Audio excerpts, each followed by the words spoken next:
जीवन एक महान प्रेरणा का स्रोत है। उनकी कहानी सिर्फ एक राजा से सन्यासी बनने की नहीं, बल्कि जीवन की सच्चाइयों को समझने की यात्रा है। बुद्ध के जीवन में एक गहरा दर्द और संघर्ष छिपा था, जिसे समझने के बाद ही उन्होंने संसार को मुक्ति और शांति का मार्ग दिखाया। इस कहानी के माध्यम से समझते हैं। नमस्कार दोस्तों, आप सभी का प्रकाश गीता यूट्यूब चैनल में आपका दिल से स्वागत है। दोस्तों, यह कहानी बड़ी ही शिक्षाप्रद, महत्वपूर्ण और ज्ञानवर्धक है। मेरा आपसे निवेदन है कि कहानी के अंत तक हमारे साथ में जरूर बने रहना। तो चलो कहानी को शुरू करते हैं। गौतम बुद्ध का जन्म एक राजा के रूप में हुआ था। उनका असली नाम सिद्धार्थ था।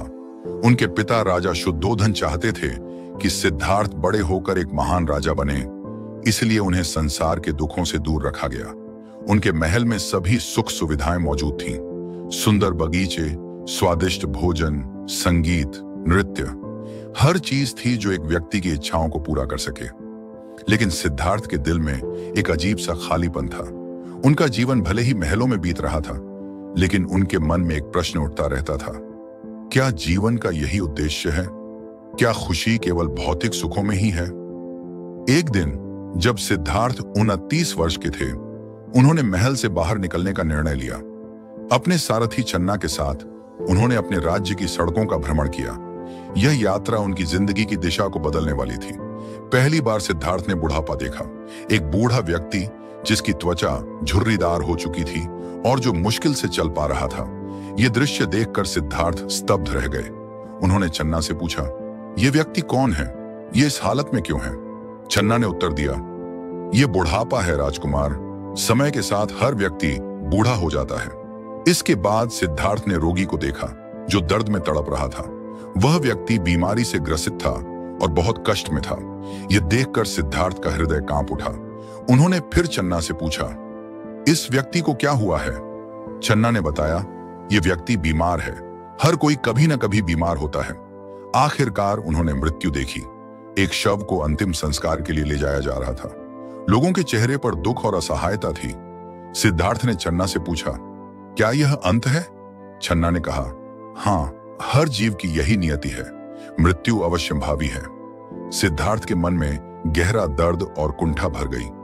उन्होंने सोचा, अगर जीवन में यह सब अनिवार्य है, बुढ़ापा, बीमारी और मृत्यु, तो फिर हम इतना संघर्ष क्यों करते हैं? हम किस लिए जी रहे हैं? यह सवाल उनके भीतर आग की तरह जलने लगा। सिद्धार्थ अब इस सत्य को जान चुके थे कि संसार में सुख स्थायी नहीं है। महल के सारे सुख सुविधाएं अब उन्हें खोखली लगने लगी। उन्होंने महसूस किया कि जीवन का असली उद्देश्य इन भौतिक सुखों में नहीं है, बल्कि कुछ और गहरा है।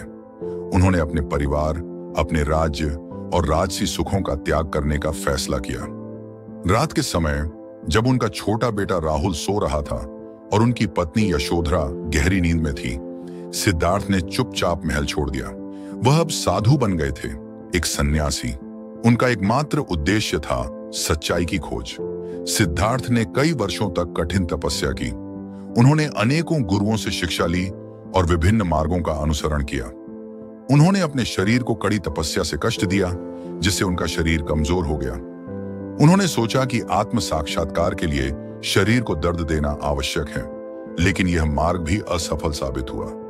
एक दिन जब सिद्धार्थ अपने जीवन के सबसे कठिन दौर से गुजर रहे थे, तब एक महिला सुजाता ने उन्हें खीर का कटोरा दिया।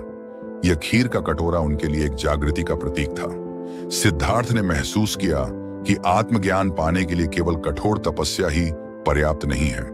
इसके लिए मन, शरीर और आत्मा के बीच संतुलन आवश्यक है। सिद्धार्थ ने अब बोधि वृक्ष के नीचे ध्यान लगाने का निश्चय किया।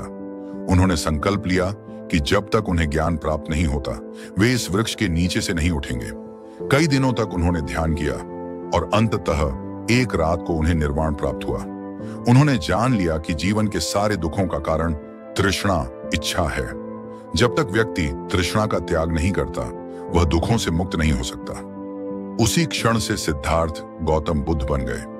उन्होंने 4 आर्य सत्य और अष्टांगिक मार्ग का उपदेश दिया, जो जीवन के दुखों से मुक्ति का मार्ग है। गौतम बुद्ध ने अपने शिष्यों को सिखाया कि जीवन में कोई भी परिस्थिति स्थायी नहीं है।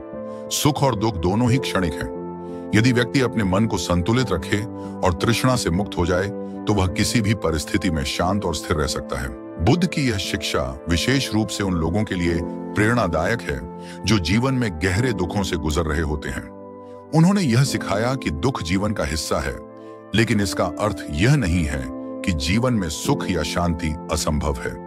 वास्तव में दुख हमें जीवन की सच्चाई से परिचित कराता है और हमें भीतर की शांति की ओर ले जाता है। गौतम बुद्ध का जीवन इस बात का प्रमाण है कि भौतिक सुख कभी भी वास्तविक सुख नहीं दे सकते। उन्होंने अपना सब कुछ छोड़कर आत्म साक्षात्कार की ओर अग्रसर होने का साहस दिखाया। उनका संघर्ष और दर्द यह सिखाता है कि जीवन में कठिनाइयों का सामना करने के बाद ही सच्चा ज्ञान और शांति प्राप्त की जा सकती है। गौतम बुद्ध ने यह भी सिखाया कि कोई भी व्यक्ति, चाहे वह कितना भी गरीब या दुखी क्यों ना हो, अपने मन को बदलकर अपने जीवन को बदल सकता है। दुख और दर्द के बावजूद यदि हम तृष्णा से मुक्त होकर संतुलन और शांति की खोज करें, तो हम भी बुद्धत्व को प्राप्त कर सकते हैं। अंत में बुद्ध की यह कहानी हमें यह याद दिलाती है कि जीवन में कोई भी संघर्ष या दुख अनावश्यक नहीं है। यह हमें भीतर की गहराइयों को समझने और सच्चे सुख और शांति की ओर बढ़ने के लिए प्रेरित करता है। दोस्तों, इस वीडियो से क्या सीखा हुआ मुझे आप कमेंट में बता सकते हैं। इसी के साथ में उम्मीद है कि आपको आज की वीडियो पसंद आई होगी, तो इस वीडियो को उस इंसान तक शेयर करें जिससे यह कहानी सुनाने की जरूरत है, और उसी के ठीक बाद चैनल को सब्सक्राइब करें। तो चलिए एक और नई वीडियो में एक नए मैसेज के साथ, तब तक के लिए अपना ख्याल रखें। धन्यवाद और नमो बुद्ध।